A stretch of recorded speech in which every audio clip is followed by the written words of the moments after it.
আর সামনে ইলেকশন আসতেছে, ইলেকশন তাহলে কেমন ইলেকশন হবে? ইলেকশন এটা হলো লাউ কদুর ইলেকশন। লাউ হলো বিএনপি, কদু হলো জামাত। তারা 4 দলীয় জোটে লাউ কদু একসাথেই ছিল, ঝোলে অম্বল ছিল। লাউ তরকারি খারাপ না, কিন্তু আপনারা যে লাউ কদু ইলেকশন করতে যাচ্ছেন, সেই লাউ কদু ইলেকশনের আগে অনেকগুলো প্রসেস আপনাদের লাগবে। এই জন্য হলো আমরা বাংলাদেশে কোনো এই লাউ বিএনপি আর কদু এই জামাত এই দুইটার কোনো ইলেকশন দেখতে চাচ্ছি না। এটা হলো নিজেদের মধ্যে একটা আন্ডারস্ট্যান্ডিং করে একই জোটে ছিল, এখন এসে একটু ভং ধরেছে যে আমরা বিরোধী, তোমরা সরকারে। এই ধরনের জিনিসগুলো বাংলাদেশের সামনে আরো বেশি স্পষ্টত হবে।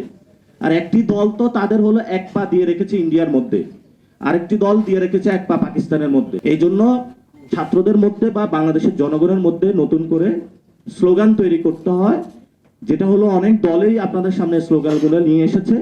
আমরা দিল্লিও চাই না, আমরা পিন্ডিও চাই না, আমরা আসলে ঢাকাকে চাই। এটা বলতে পারে নাসিরউদ্দিন পাটোয়ারি। না, নাসিরউদ্দিন পাটোয়ারি বিষয়ে কিছু বলার নাই।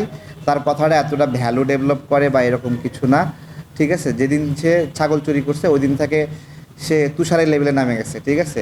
তুষার, নাসিরউদ্দিন পাটোয়ারি এগুলো এক একটা স্পেশাল গুণাবলী। আর আসিফ মাহমুদ তো এলাকার বিএনপি নেতাদেরকে গ্রেপ্তার করতেছে, সব নির্বাচন করবে প্রস্তুতি নিচ্ছে।